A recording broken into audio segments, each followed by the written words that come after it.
Welcome to LOA Today. I'm Walt Thiessen here with life coach Cindy Chavez. Today is Wednesday, May the 1st, 2019. It is 4 p.m. in New York. It is 1 p.m. in Los Angeles. It is 9 p.m. in London, and it is 6 a.m. in Sydney, Australia. But wherever you are in the world, thank you for joining us for another episode of LOA Today, your daily dose of happy. And I just got an interesting note. I'm not sure if we're still on Facebook. It looks like it may have failed on the stream. I'm going to double check that to see if that's true. Oh, no. It has been an interesting time. We switched over to Zoom so that we could do live streaming to Facebook and or to YouTube. And YouTube's been giving us a heck of a hard time. And now it turns out that Facebook is giving us a hard time. So I don't know. I think it's like what Linda Armstrong keeps telling me. Our energy is just too big, Cindy. I mean, the electrons just can't keep up with us. That's all there is to it. Just never know. I have no idea. The stars are just not aligned. I don't know. I don't know either. I'm going to try one more time just to see if I can get it live streaming to the Facebook page so that people on Facebook can tune in and follow us. But the good news while I'm doing this is that it's Neville Day. Happy Neville Day. Neville Day. Happy Neville Day. Happy May Day. Happy May Day, yes. 1st of May, yes. It's amazing. It's something that doesn't get celebrated as much anymore by a lot of people, does it? I mean, May Day, when was the last time you ever saw a maypole, for instance? You know, I actually did see a maypole in the past couple of years. I'm trying to remember what it was, but it was really cool, yeah. But you're right. We don't think about it. And the other thing is that it's amazing to me that it's already May. Tell me about it. No kidding. Wow, how did that happen? What happened to the first third of the year? Right? Exactly. Crazy. Oh, it is crazy. It's unbelievable. But, that just means that our now is in a new place. And that's the way to look at it, I think, is, the now is always current, right? So, the day just kind of slides by. We say, oh, there it goes. Goodbye. Exactly. And that's the thing. And that's talking about conscious creation and law of attraction. And, you have those moments where things turn out so great and you're able to, experience synchronicity and wonderful things happening. And when that happens, it's because of alignment. And alignment always happens in the present. Mm. Right? Yes, it does. Absolutely. So that's our now is really important because that's where everything is happening, because the past is just a memory and the future is uncertain. And so we got to be here right now. It's the only place to be. It's the place to be. So I'm excited about May. Yeah. And about Neville. And I've been editing audio almost all morning until it was time to be here. Oh, no kidding. Yes. And I have to say that I didn't have any glitchiness. Good. Yeah. And I kind of had a moment of, wow, I'm really getting really good at this, right? I love it. But it's only because, I've been doing it a long time and you start to understand the programs and it starts to be second nature instead of that learning curve of like, right. Oh my gosh, how do I do this? But the thing that was funny, and I just laughed about it, was that I do all this recording in my office and I have these two big windows. And I know that occasionally during the podcast, you'll hear like traffic sound or something, a siren go by or whatever. Mm-hmm. But it just feels like, it seems like whatever hour that I spend recording, it's that particular hour that every big truck in the world is going to do. Of course it is. As much noise as possible. And at some point, I just shook my head. Every time it happened, I just stopped talking because I know I'm going to edit it out. But it's just like, la, la, la, just stop talking and when I was first starting to do the podcast 6.5 years ago, and for the next few years, I was obsessed with every time there was some sort of background noise that came in or, something didn't work right or whatever. And what I didn't realize is that in the process of doing that, I was actually setting myself up for more stuff to be obsessed about. Right. But in the course of learning about all of that, I kind of like reached a point of no return where I just didn't care anymore. I think that's what's happened. I mean, I always know that I'm going to edit it to a degree to where I run through the whole thing a couple of times. I listen to it. I edit it. It's fine. Mm-hmm. But the first few times I edited out every tiny little thing that you don't notice. And I was so persnickety about it. For a 30-minute recording, I spend 4 hours editing it, pulling out every little thing. And then one time I had purchased like a course or something from somebody, and I'm listening to it and I'm taking my notes. It was just like a class on something, and she's talking, and all of a sudden I hear in the background like, I'm like, oh my gosh, here I am worrying about a pin drop, and this recording has a freaking rooster, and it's like, okay, I'm just not going to worry about this anymore. Oh, that's great. So now when it happens, I just laugh and I take a breath and I wait for it to stop, and then I keep recording, and then I edit out what I can, and it's all good. It is. Sometimes we just take everything too seriously, right? No kidding. Yeah. Well, in a sense, that's kind of what I have been doing with trying to get the Zoom thing straightened out. I mean, yesterday I was obsessed with it. I was just, I was frustrated. I go, why didn't this work? I'll try it this way, try it that way, so forth. And I finally said, well, this isn't getting me anywhere. Why am I doing this? What's the point? If this can be ironed out, it's going to be ironed out anyway. It's not going to get ironed out by me getting all upset about it. Right. Oh. So why not just take a breath? And so I did. And I took the rest of the day off. That's a really good way to do it. Let go of that resistance. This is actually good information that I'm getting here, because as we're talking, I just tried to restart the live stream in Facebook, and I did restart it, and it dropped out again. So I've got information to pass along to the Zoom folks. So here's another example of how I don't have to do any more fixing. All I have to do is just find this, report it, and I'm done. That's it. That's cool. I like that. Yeah. Just turn it over to the manager. Yeah, exactly. Well, this case works for Zoom, but nevertheless, yes, I turn it over to the manager. Isn't that what Abe says? Is just turn it over to the manager. That's right. Exactly. Perfect. Well, should we dive into some Neville?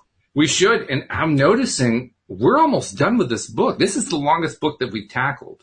We are. We're almost done with it. We're almost finished. We are on chapter 24 as of now, and that's amazing. It is. It's cool. It's fun. Yeah, and it's been so good. Yeah.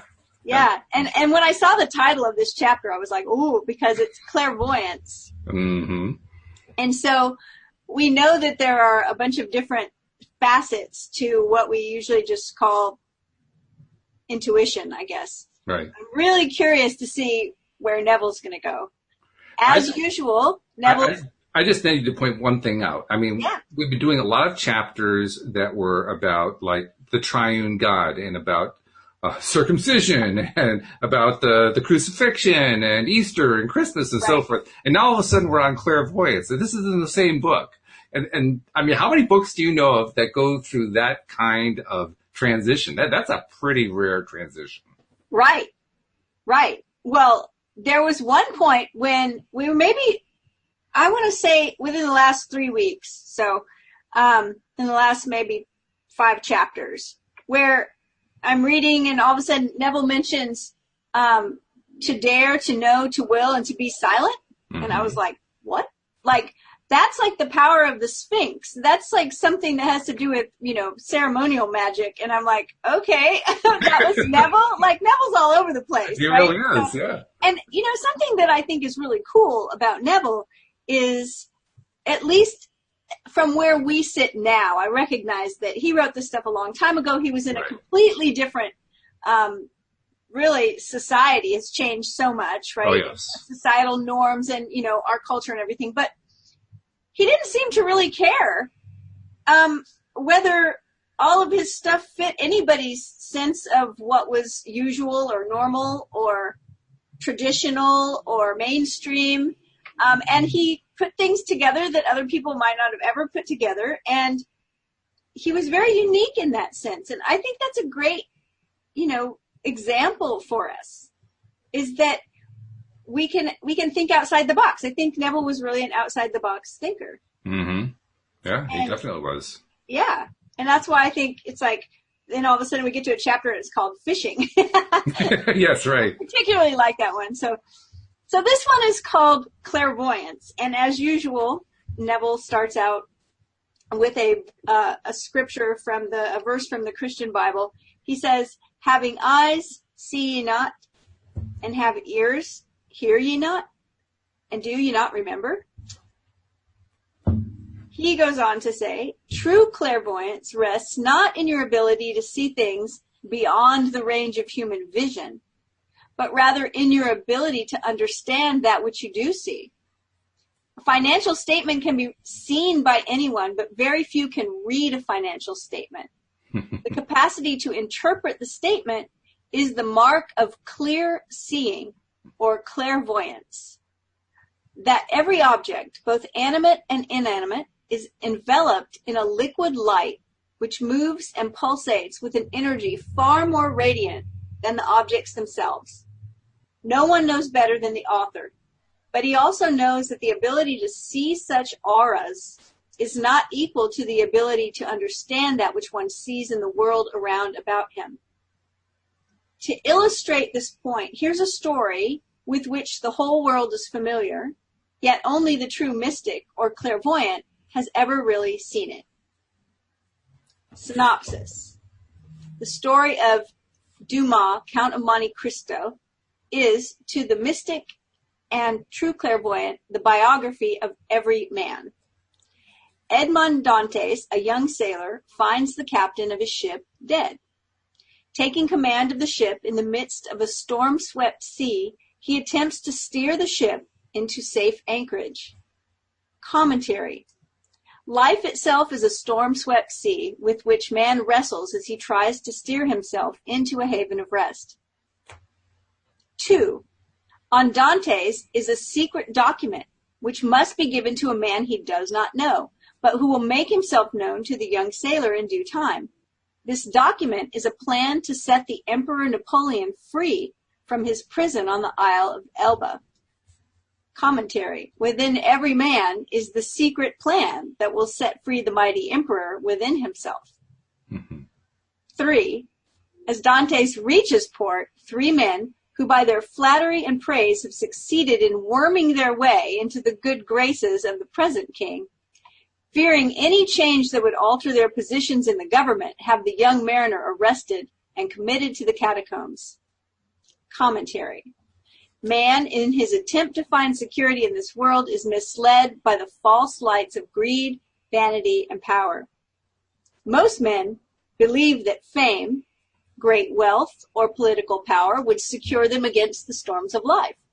So they seek to acquire these as the anchors of their life, only to find that in their search for these they gradually lose the knowledge of their true being. If man places his faith in things other than himself, that in which his faith is placed will in time destroy him, at which time he will be as one imprisoned in confusion and despair. And that's a really interesting statement, right? Because most people are telling us to have faith in God, have faith in a higher power, have faith in, something outside of ourselves that's bigger than us. Right.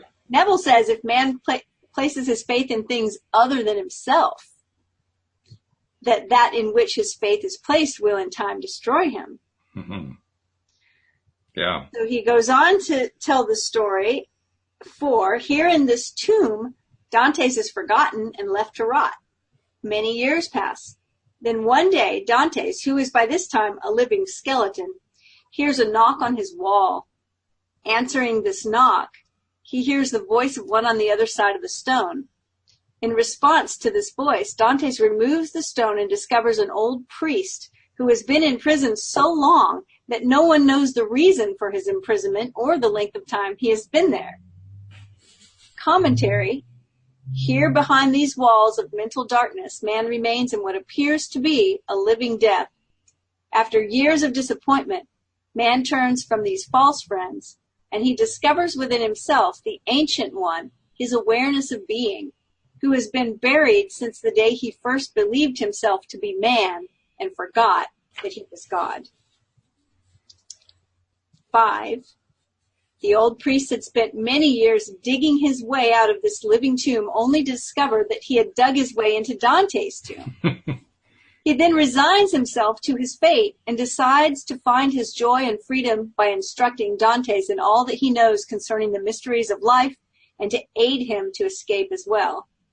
Dantes at first is impatient to acquire all this information, but the old priest, with infinite patience garnered through his long imprisonment, shows Dante how unfit he is to receive this knowledge in his present, unprepared, anxious mind. So with philosophic calm, he slowly reveals to the young man the mysteries of life and time. Commentary. This revelation is so wonderful that when man first hears it, he wants to acquire it all at once. But he finds that after numberless years spent in the belief of being man, he has so completely forgotten his true identity that he is now incapable of absorbing this memory all at once. He also discovers that he can do so only in proportion to his letting go of all human values and opinions. As Dantes ripens under the old priest's instructions, the old man finds himself living more and more in the consciousness of Dantes. Finally, he imparts his last bit of wisdom to Dantes, making him competent to handle positions of trust. He then tells him of an inexhaustible treasure buried on the Isle of Monte Cristo. Commentary. As man drops these cherished human values, he absorbs more and more of the light, the old priest, until finally he becomes the light and knows himself to be the Ancient One. I am the light of the world. And then 7, well, that was 6, that section we read before. 7, at this revelation, the walls of the catacomb which separated them from the ocean above cave in, crushing the old man to death. The guards, discovering the accident, sew the old priest's body into a sack and prepare to cast it out to sea.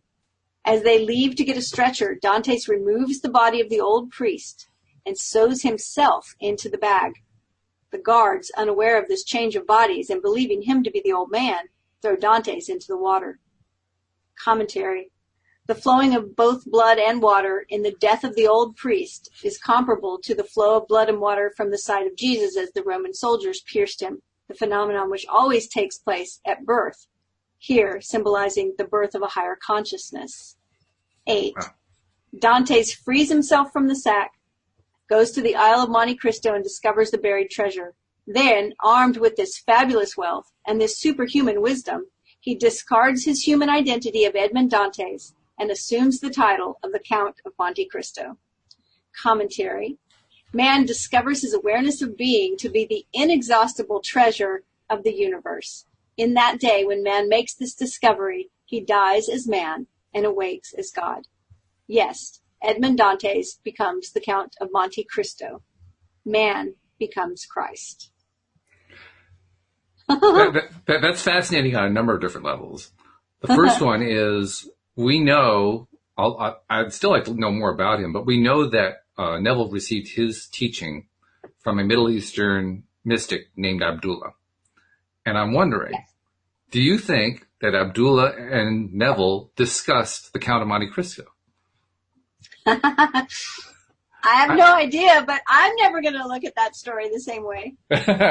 Well, also, as we were reading it, I'm reminded of what Monte Cristo means. What does it mean? I'm pretty sure it means the mountain of Christ. The mountain of Christ. So, when you're first hearing or reading what Neville is saying about the Count of Monte Cristo, it sounds like, once again, Neville's kind of doing one of his really interesting, wild stretches of here's what was originally there and here's what he's interpreting it into. But then you recognize the name, the Count of Monte Cristo, and what that actually means. And you say to yourself, that's not all that far off, is it? It's really not. And it really does, his parallel, it never really moves too far from the story. I mean, I think it's a pretty good metaphor. Mm-hmm. Right? It really is, yeah. And I've never heard it before, so I was kind of like, really? Certainly heard the story. I think, like he said, it's a story we all know, but I had never heard this kind of explanation of it. So now there's also a law of attraction thing going on here for me, because this is a story that I did read many years ago. I was quite young when I first read it, and I forgot about it for literally decades. Right. Literally decades. And I know movies have been made and, plays have been written and so forth that kind of played off of it. But right. I just was ignoring it. I wasn't paying any attention to any of that stuff. And so it was not literally part of my life. In the past few years, I've been, my wife has been watching it a few times, one of the movies that were made about the Count of Monte Cristo on cable. And so I've been seeing that a few times. And then it came up, what was the other context? There was another context it came up in very recently. And now here we are talking about it again. So we have this cycle going on. I've been thinking about it and I've been getting interested in it. And as the interest has grown, more and more opportunities to explore it, to discuss it. And now we're into left field with it. And it all makes sense. It all makes sense. That's what's so cool about it. Yeah, it's really interesting. Now I kind of want to watch the movie. It's a good movie, too. The latest one that I saw, I think it was made in the last 10 years. It was well done. Oh, really? Yeah. Okay. Yeah. I was thinking of the old movie. There is the old one, yeah. The new one is good. I mean, it's a little bit of a modern take, but it's still pretty good. And I'm almost interested in watching it again and watching it with the idea of looking at Neville's commentary during watching the movie. Oh yeah, that's exactly what I was thinking. Yeah. Yeah. Just to see, okay, well, how does this match up? Yeah, I'd like to follow it all the way through and see if it matches. Because, I mean, certainly the synopsis matches. That definitely matches what I remember of the story. So. Well, so speaking of something we all know, the next chapter 25, is the 23rd Psalm. Mm-hmm.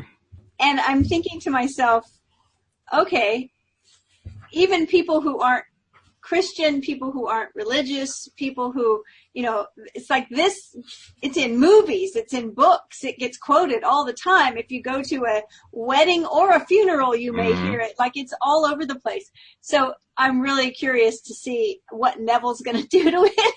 Well, as I'm kind of skimming here, I mean, the 23rd Psalm is a really relatively short psalm as psalms go. And the commentary is like 4 or 5 times longer. So this is going to be interesting. So I think we're going to Neville'ize the 23rd Psalm. We are, yes. So let's see. The Lord is my shepherd. I shall not want. Neville says, my awareness is my Lord and shepherd. That which I am aware of being is the sheep that follow me.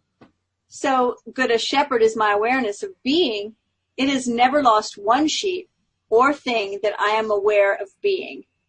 My consciousness is a voice calling in the wilderness of human confusion, calling all that I am conscious of being to follow me.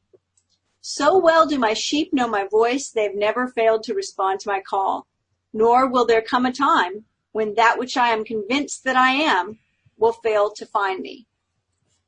I am an open door for all that I am to enter. My awareness of being is Lord and shepherd of my life.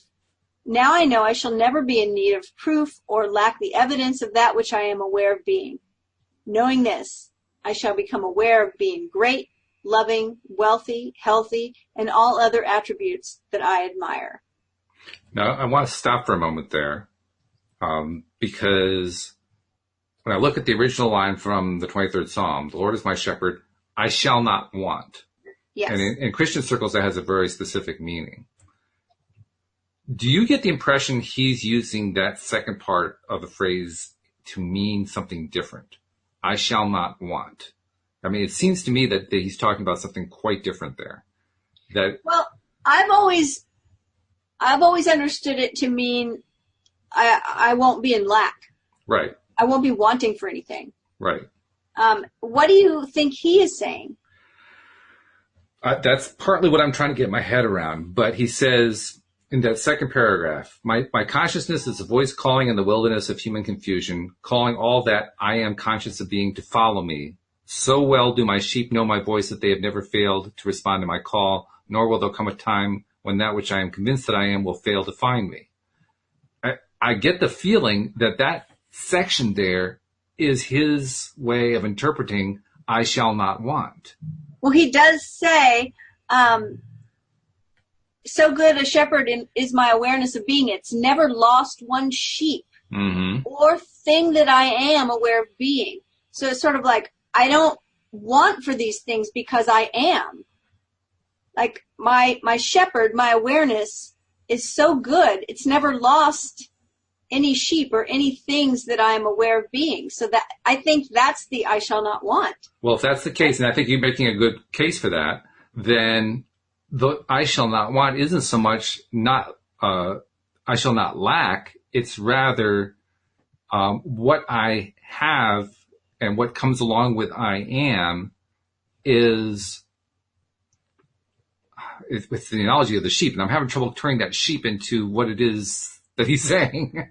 Well, it's like he's talking about, I don't want to say he's talking about it's awareness of being. That's the phrase. It's awareness of being. Yeah. So I shall not want is I shall maintain my awareness of being. Yes. And that's why I said I don't want to really say identities, but in a way, because that makes it sound like we have a million identities, and maybe we do, but it's the awareness of being, that none of those things that we're aware of being ever are lost. We are aware of being them. And once we can tap into the idea of that I am, then we go to his last paragraph here where he says, knowing this, I shall become aware of being great, loving, wealthy, healthy, and all the other attributes I admire. It's the awareness that is the shepherd, and it is not losing the sheep. What are the sheep? The sheep are all of those things we're aware of being. And those are the things we don't want for. Yeah, there it is. Our sheep are all the things that we are aware of being. Yes. Now we got it. Okay. Okay. So he maketh me to lie down in green pastures. Okay. Neville says, my awareness of being magnifies all that I am aware of being. So there isn't ever an abundance of that which I'm conscious of being. It makes no difference what it is that man is conscious of being. He will find it eternally springing in his world. The Lord's measure, man's conception of himself, is always pressed down, shaken together, running over. So I think this is interesting. And what it reminds me of is things in our life that are magnifiers, because he uses this word, my awareness of being magnifies all that I'm aware of being. It's kind of like a circle, because I'm aware of being, and it's my awareness of being that's magnifying all of these things. But, one of the things when you talk to people around money and wealth and all those ideas that we get caught up about having money, having wealth, having abundance, is especially in people that have decided that a certain segment of the population, namely people that have great wealth, are bad people. And if people that are wealthy are bad people, then none of us people who want to be good people are ever going to want to be wealthy, because we don't want to be bad people, right? So we're going to keep it at arm's length from us. And one of the things that I have come to think is a really good explanation is that money doesn't change who we are. It just magnifies who we are. So if we're generous already, it's not going to turn us into, someone who's stingy or greedy. If we're generous already, we'll even have more to be generous with. If we're already, a miser, then we'll have more to hoard. Magnify that part of it. If we're creative, then we'll have more resources to create even more. It just magnifies whatever we are, right? And so he's using this idea, saying that the awareness of being is what actually magnifies all the things that we are aware of being. I think, and he says here that it doesn't matter what we're conscious of being, whatever it is, we will find it eternally springing in his world. I think that's a good analogy because we do see it pops up everywhere. Whatever it is that we're conscious of being is the way we view the whole world. So we see it everywhere. Let's go back to the original psalm, verse 2. He maketh me to lie down in green pastures. Now, I understand what you were talking about here, but how does that tie into the phrase, he maketh me to lie down in green pastures? Well, if you're a sheep, I think that's a pretty good life. If you're a sheep, you want to be in a green pasture, not a brown one. You want to be somewhere where there's an abundance of whatever it is that you need. So I think that's the parallel that he's drawing there, is that there is an abundance of it. Same with he leadeth me beside the still waters. he says, there's no need to fight for that which I'm conscious of being, for all that I am conscious of being shall be led to me as effortlessly as a shepherd leads his flocks to the still waters of a quiet spring. And, there's a level of trust here that he's kind of not mentioned directly, but I think sheep trust their shepherd to lead them. And so there has to be a certain level of trust of our own consciousness, of our own awareness, of the power of that, and of the, ability of us to lead ourselves. I'm realizing there are still a number of areas of confusion for me where this is going here. I mean, I get the gist of what his message is, but I'm still trying to tie it into what the original psalm says. And some of that still doesn't quite click. I need to go back to the first verse. The Lord is my shepherd, I shall not want. And he starts off by saying, my awareness is my Lord and shepherd. That which I am aware of being is the sheep that follow me. I want to look at those two sentences again. My awareness is my Lord and shepherd. That which I am aware of being is the sheep that follow me. What exactly is the difference between awareness and aware of being? What's the difference? It's my awareness and that which I'm aware of being. So the things that you are aware of being are those things that he lists a few paragraphs down. Great, loving, wealthy, healthy. So if I am healthy and I'm aware of being healthy, then that health is one of the sheep that follows me around. Health follows me around. If I have a conscious awareness of being wealthy, have you ever heard someone talk about someone like that? Like, oh, this person is just, everything they touch turns to gold, right? Wealth just follows them around like a sheep because they're aware of their consciousness of being. I think that's what he's getting at. So basically what I'm trying to do here is I'm trying to encode the Neville decoder ring. I'm trying to draw parallels. Here's the thing is, I think that there are times when Neville forces things. And because I don't take anybody's word as gospel, including Neville, I recognize that as far as I'm concerned, sometimes he may just be pushing a metaphor and trying to get it to fit. But I think this one's fitting fairly well. Okay. Well, that's fair. I'm just thinking about that concept. The awareness being the Lord and shepherd. Basically, he's talking about consciousness there. Lord is one of his words for consciousness. Right. So my awareness is my consciousness. My consciousness, my awareness, that is God. That's Lord. That's the reign. That's what's reigning over all. And then that which I'm aware of being, the sheep, that's all of the aspects of my consciousness as I choose to express it. That's all different forms of expression that I come from, that I put out there, coming from my position of I am. So, okay, I can go with that. Yeah. And so like he maketh me to lie down in green pastures. Well, the maketh me part, he's really deviated from dramatically, but I can live with that.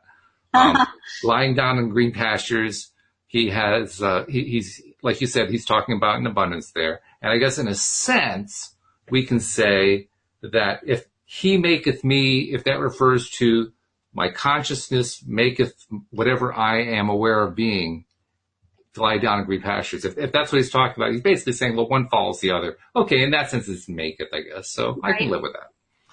And then he leadeth me beside the still waters. Now, the still waters, that's the part that's still not quite working for me yet. So I look over to his explanation, and he talks about he will find it eternally springing in his world. And I hear the word spring in there, and I see still waters. I say, okay, there's a mixed metaphor going on. What's he actually driving at here? When he says his commentary about still waters is kind of interesting because he said there's no need to fight for that which I'm conscious of being. Right. For all that I am conscious of being shall be led to me as effortlessly as a shepherd leads his flock to the still waters of a quiet spring. So I think he's kind of talking about, the verse seems to talk about peace. Right. And he says there's no need to fight for that which a lot of times we struggle and push for things because we don't have the consciousness that we are that already. Mm-hmm. And I think that's what he's saying here, is that if you're conscious of being that, if you really have an awareness of that being in your consciousness, that identity, then you don't have to struggle to be that thing. You are that thing. It's like I don't go around struggling all the time and fighting to prove to myself that I am a wife or a mother or a woman or a coach. I am those things. Mm-hmm. And I'm conscious of being those things. So there's no fight. It comes to me as easy as, Now, there may be other things that I want to be, but I haven't been able to assume the consciousness of being those things yet. And so I would struggle to say I was those things. Mm-hmm. Okay. So, I mean, that's just my take on Neville. I think it's a good take. I think you're quite accurate. Yeah, I think you've got it pretty good. I wanted to make sure we went through all that because he can be really, really out there with his analogies. So we have to make sure we're really drawing all the lines. Well, this one here, I mean, he restoreth my soul. He leads me in paths of righteousness for his name's sake. Neville says, now that my memory is restored. Now, this is interesting because the verse says he restores my soul. And I don't know who can define soul. One of my favorite ideas is actually a quote from Sue Monk Kidd, where she says, if I'm asked what does the soul do, my answer is the soul does two things. It loves and it creates. I think that's a pretty good definition of the soul. I always think that the soul of a person is what makes them unique. It's where our creative abilities come from. It may have to do with our personality, but there's definitely that authentic, unique part of us. He says, now that my memory is restored in the place of soul. Mm-hmm. And I think he's talking about knowing that he is God, right? Yeah. So that I know I am the Lord. Mm-hmm. And beside me, there is no God. So he says, my kingdom is restored. So his take on he restores my soul is he brings back the realization, he restores my memory so that now I know that I'm the Lord. Yeah, he says, my kingdom, which became dismembered in the day that I believed in powers apart from myself, is now fully restored. Now that I know my awareness of being is God, I shall make the right use of this knowledge by becoming aware of being that which I desire to be. So I would say that he equates soul with self-knowledge. It sounds like that to me. Yeah, I think so too. And that makes sense also. That fits the Neville motif to a T. I mean, that's literally where he comes from. He comes from that basic position, I am. We've been talking about that in this book earlier on the book. That I am is the primary, it's the first starting place where everything emerges from. So he says to wind that up, that section, now that I know my awareness of being is God. I think that's the restoration he's talking about. Mm-hmm. And then, yea, though I walk through the valley of the shadow of death, I will fear no evil, for thou art with me, thy rod and thy staff, they comfort me. His commentary says, yes, though I walk through all the confusion and changing opinions of men, I will fear no evil, for I have found consciousness to be that which makes the confusion. Having in my own case restored it to its rightful place and dignity, I shall, in spite of the confusion, outpicture that which I am now conscious of being, and the very confusion will echo and reflect my own dignity. That one we might have to tear into a little bit. I think so, yes. The valley of the shadow of death actually translates in his description to the changing opinions of men. And confusion. And confusion, yes. So he says, I will fear no evil. He translates, I will fear no evil. Now here's where he goes with this. The original verse says, for thou art with me. I'm not going to feel any evil because I know you're with me and that your rod and your staff are comforting me. Mm-hmm. He says, I'm not going to fear any evil because I've found consciousness to be that which makes the confusion. Now, I'm curious about that. Because he goes on to say, having in my own case restored it being consciousness, restored my consciousness to its rightful place and dignity, I shall, in spite of the confusion, outpicture that which I am now conscious of being. I think what he's saying here is that the way that consciousness makes the confusion is that we become conscious of being and we're conscious of not being. Mm-hmm. You know, like it's confusing to say I am this in consciousness and then not see the evidence of it. Where's the evidence? And so he talks about that. He says, the very confusion will echo and reflect my own dignity. So I think it's that idea of stepping into a certain identity that you are conscious of, and sometimes there's confusion around whether that thing is really happening or not. Mm-hmm. That's all I can take from that. I don't know. Maybe you have something different. I think that's pretty good, actually. I'm still intrigued by the original phrase from the Psalm, the valley of the shadow of death, because he's translated that into the confusion and changing opinions of men. Right. And, you know, I can say there's a lot to that, because certainly, well, it depends on how you take the word opinions, I guess. But when opinions can often be used as a weapon, as a way of, you know, being somebody above the head and shoulders, or lording it over them, or, you know, in some way, using it in a way that's a not friendly way. Let's put it that way. Mm-hmm. And in that sense, yes, that does create a kind of a death, or a shadow of death anyway, because it basically puts a limitation, a very strong and severe limitation on creativity. And we just identified that, you know, this concept of, let's see, how does he express it? I don't remember exactly where he expressed it, but the concept of the soul, essentially, which we were talking about in the previous section. Yes. The soul being the creator. He says, my memory is restored. Right. Right. There it is. Yeah. Well, that, the blinding of that, the blocking of that is a kind of death. I mean, when you don't have your creativity, you're dying. There's not a whole lot of life going on there. Creativity is it's as essential as breathing and eating and sleeping and drinking water. I mean, if you don't have creativity in your life, you will die. So if he's equaling confusion with the changing opinions of men, so it seems that this is something that he brings up a lot, like what other people may say.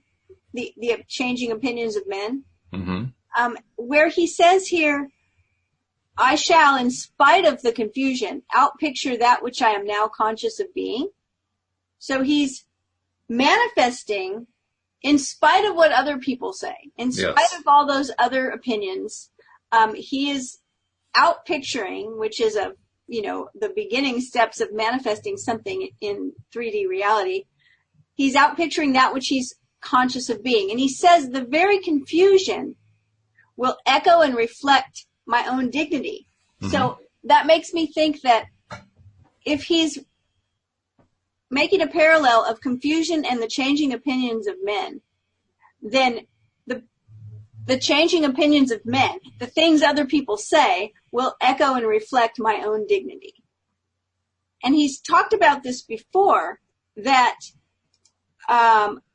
once you become conscious in yourself of a facet of your being, once you become conscious of being a certain thing, other people will see it.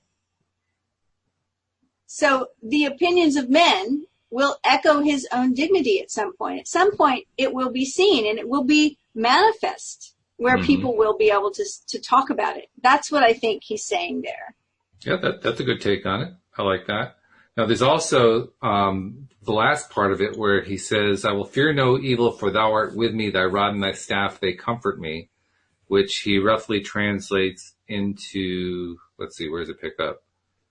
Having in my own case restored it to its rightful place and dignity, I shall, in spite of the confusion, I'll picture that which I am now conscious of being, and the very confusion will echo and reflect my own dignity. The very confusion, that I think is the phrase that turns it. That's the turnkey right there. Right. Because I was just going to say, because that confusion ties in directly to the fear and confusion. To me, that's the parallel right there. Mm-hmm. So he's saying that confusion, that fear ends up, in a sense, transmuting into the rod and the staff that comfort me. Yes. And that it will end up echoing and reflecting his own dignity. That's right. So when I take that, like if I compare that to, say, the Abraham scale, the emotional guidance scale, what I understand that to mean is, as I move myself from the part of the scale that I don't prefer to the part of the scale that I do prefer, all my power comes to me. It's essentially the same thing as what he's saying in that paragraph. Right. And also, other people start to notice. And other people start to notice. That's right. And reflect it back to me. Yeah. Right? Even in their confusion. In their confusion. Yeah. And their changing opinions, they're reflecting it back to me. That's contrast he's talking about. Well, I think because, in other words, even in their changing opinions and their confusion, they're still reflecting back to me what I'm conscious of being. Yep. Whether they agree with it or not. Yep. Because when you are conscious of being something, you are that. I am. Mm-hmm. That's the whole story. That's it. So that's pretty powerful. It is. Then he says, thou preparest a table before me in the presence of my enemies. Thou anointest my head with oil. My cup runneth over. His commentary. And by the way, that anointest my head with oil, my cup runneth over. Sheep will get little stickers and bugs and things in their fur. And the shepherd will rub oil on their fur to get it out.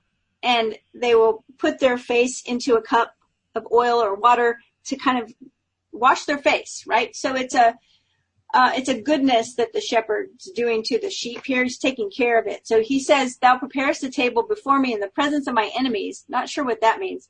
Thou anointest my head with oil, my cup runneth over.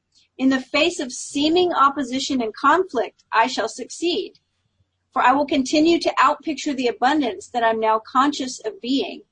My head, consciousness, will continue to overflow with the joy of being God. Mm-hmm. Well, going back to the original psalm, thou preparest a table for me in the presence of mine enemies.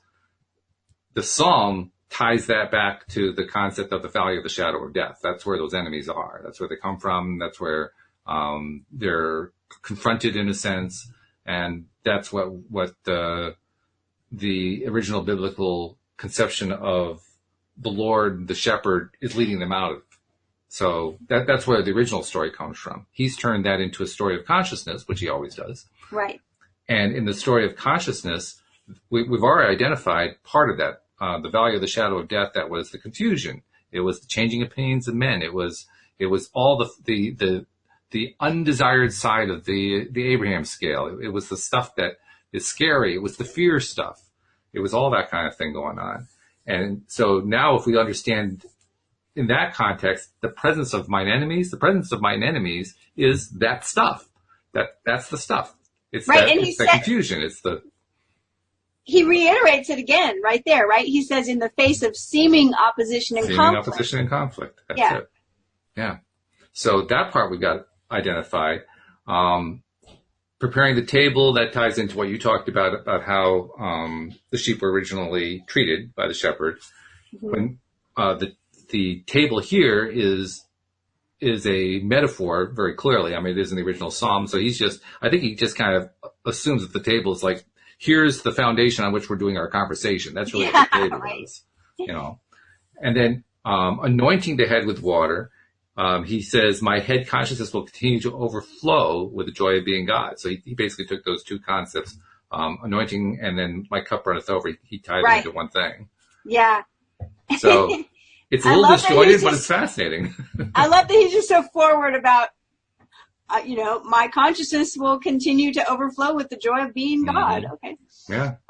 Surely goodness and mercy shall follow me all the days of my life, and I will dwell in the house of the Lord forever. He says, because I am now conscious of being good and merciful, signs of goodness and mercy are compelled to follow me. Now, this goes all the way back to the very, very beginning. Mm-hmm. He's talking about my consciousness is the shepherd, and the sheep are the things that I'm conscious of being.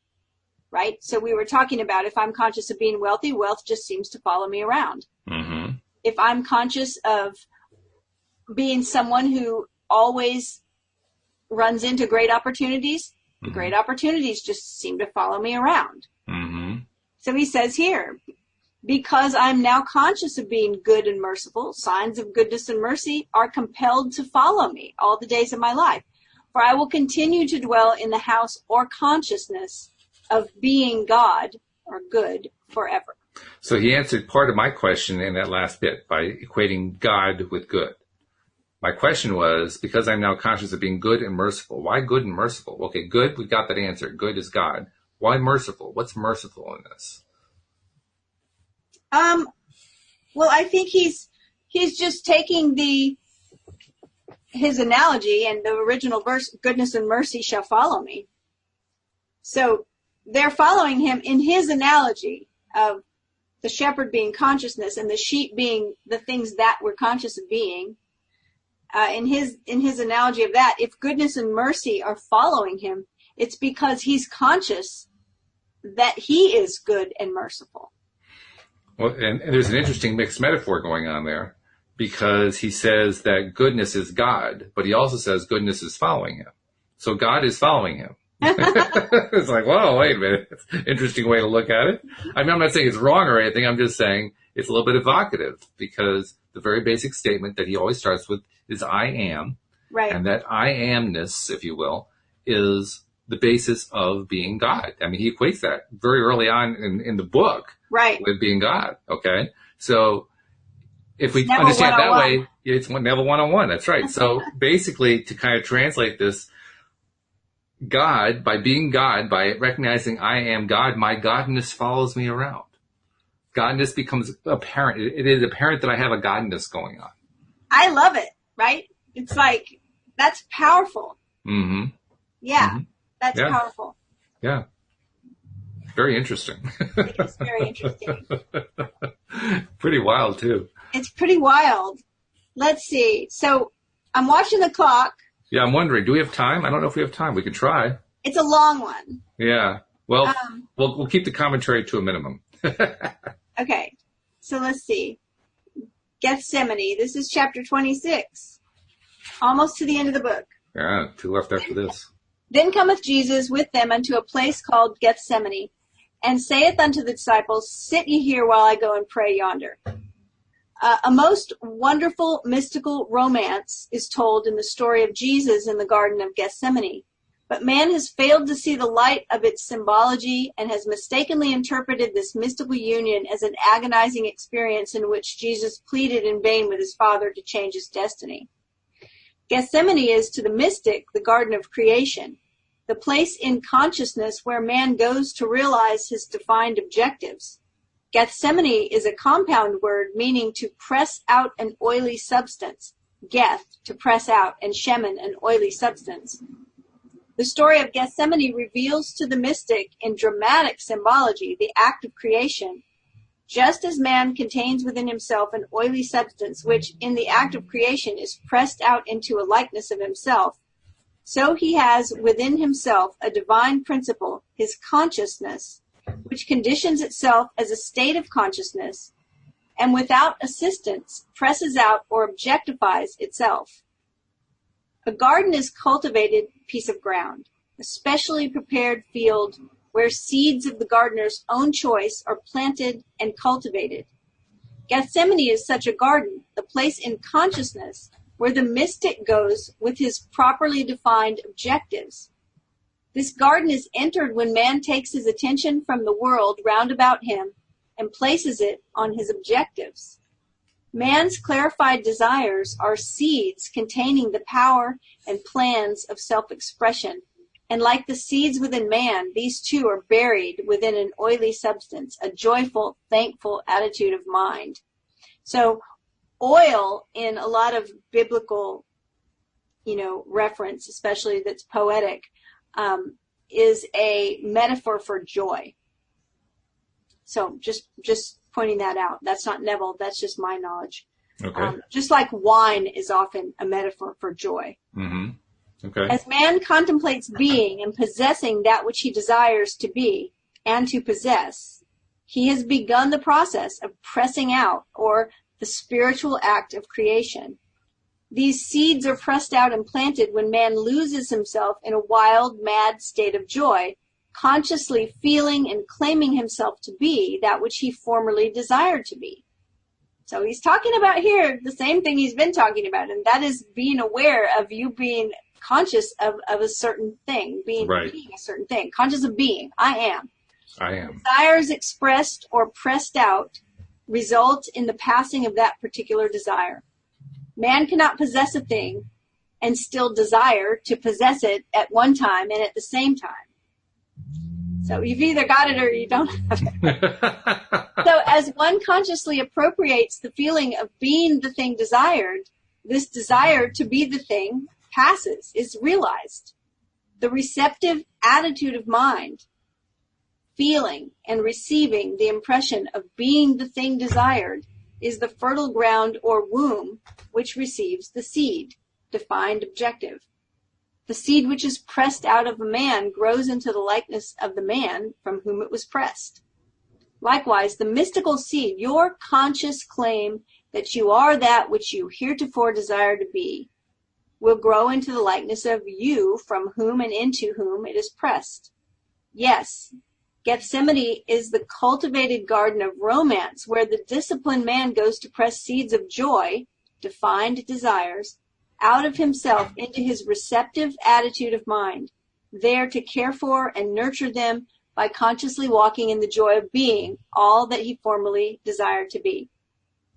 Feel with the great gardener the secret thrill of knowing that things and qualities not now seen will be seen as soon as these conscious impressions grow and ripen to maturity. Your consciousness is Lord and husband. The conscious state in which you dwell is wife or beloved. This state made visible is your son, bearing witness of you, his father and mother, for your visible world is made in the image and likeness of the state of consciousness in which you live. Your world and the fullness thereof are nothing more or less than your defined consciousness objectified. Knowing this to be true, see to it that you choose well the mother of your children, that conscious state in which you live, your conception of yourself. The wise man chooses his wife with great discretion. He realizes that his children must inherit the qualities of their parents, and so he devotes much time and care to the selection of their mother. The mystic knows that the conscious state in which he lives is the choice that he's made of a wife, the mother of his children, that this state must in time embody itself within his world. So he's ever select in his choice and always claims himself to be his highest ideal. He consciously defines himself as that which he desires to be. So we might have to wrap it there. I will make note. Or maybe we'll have to do the whole chapter next time again. We might have to do that. That's all right. I mean, if we have to do that, I can live with that. That's not a bad thing. Because I think there is actually quite a bit to be discussed on this. I think so too. He has a lot of metaphor that we were kind of moving past pretty quickly, and I think he's discussing. So, okay, we will do that. But that was worth it, though. That gave us. Sometimes I do that with Neville. Like I'll read the whole thing all the way through, and then I'll go back and read it again because now I have sort of a picture, a frame, if you will, that I can start to pick it apart. So yeah, there is layer upon layer upon layer upon layer in Neville. The layers just go on and on and on and on. I want to make one commentary before we close off for the day. I've been noticing I've been involving more in the Facebook groups that are Neville specific groups. Right. And one of the things I've noticed is that there is, I don't want to miscategorize or characterize it, but there's like there's a language and a culture around Neville that has kind of grown up in these Facebook groups. And I suspect it probably derives somewhat from whoever has been doing taking the lead role of teaching Neville's teachings. But it's an interesting dynamic because on the one hand, when we do our readings from the books, I get a really clear sense of all these layers of symbology, mm-hmm. all these layers of metaphor and meaning. And it's almost like all these metaphors in the groups have been turned into, okay, here is the final structure. And the reason I take note of that is it sounds to me just like organized religion. Yeah. It's the exact same thing. I mean, when we look at, you're much more of a student of this than I am, but when you look at the original Bible, the original Torah, the original writings, and compare it to what it's been turned into, what it originally was quite different from what it's been turned into. It has been turned into a rigid, in a sense, it's like Neville's idea. You take the basic feeling and you harden it over time. It's been hardened over time into this one rigid thing. And that's fine. There's nothing wrong with that per se. But I think people often forget that when a structure is hardened, it doesn't last forever. It can't. In fact, a major portion of us as humans, as creators, as gods, is creating anew, building new structures. Being fluid, letting things evolve and change. And exactly. That's the thing that happens is when we set something in stone and we make it rigid and we decide it can't be different, it often turns into fundamentalism. And whereas the joy is in the fact that it's fluid. The joy is in the fact that it's constantly evolving and changing and turning and all that. Even in his metaphor, what was the joy? It was the water flowing. That's right. Oil, exactly. It was fluid. It was not a rock. Exactly. Yeah. So it's going to be interesting. The more I kind of immerse myself into that culture to find out what's going on there. But I also have to admit I'm going into it with kind of a grain of salt. It's like you told me before the podcast, don't drink the Kool-Aid. I'm trying to avoid drinking the Kool-Aid. Right. But the cool part is we don't need to have people interpret it for us. We can interpret ourselves. And that's what's so fun about doing this. So thank you for continuing to be our lead interpreter, our lead Neville decoder. Thank you for having me. We appreciate it so much. Before we go, remind people how to find Cindy Chavez, the life coach, because she's also a pretty cool person. Yeah, they can find me online on my website, cindychavez.com, CINDIECHAVEZ. I would love for you to come find me, and there's a contact form there. Just give me a shout. Very good. Hopefully we'll get the live streaming thing fixed, or actually I'm not going to do that. Zoom is going to do that, and I'm just going to sit back and say, hooray. So thank you, Zoom, in advance for clearing that up so we can be live streaming. But in the meantime, at least we get to do the recordings, and I really appreciate doing it with you. I appreciate our podcast listeners as well, because they're the ones who make all of this possible. We will see you all next. Absolutely. We will see you all next time here on LOA Today. Goodbye, everybody. Bye, everyone.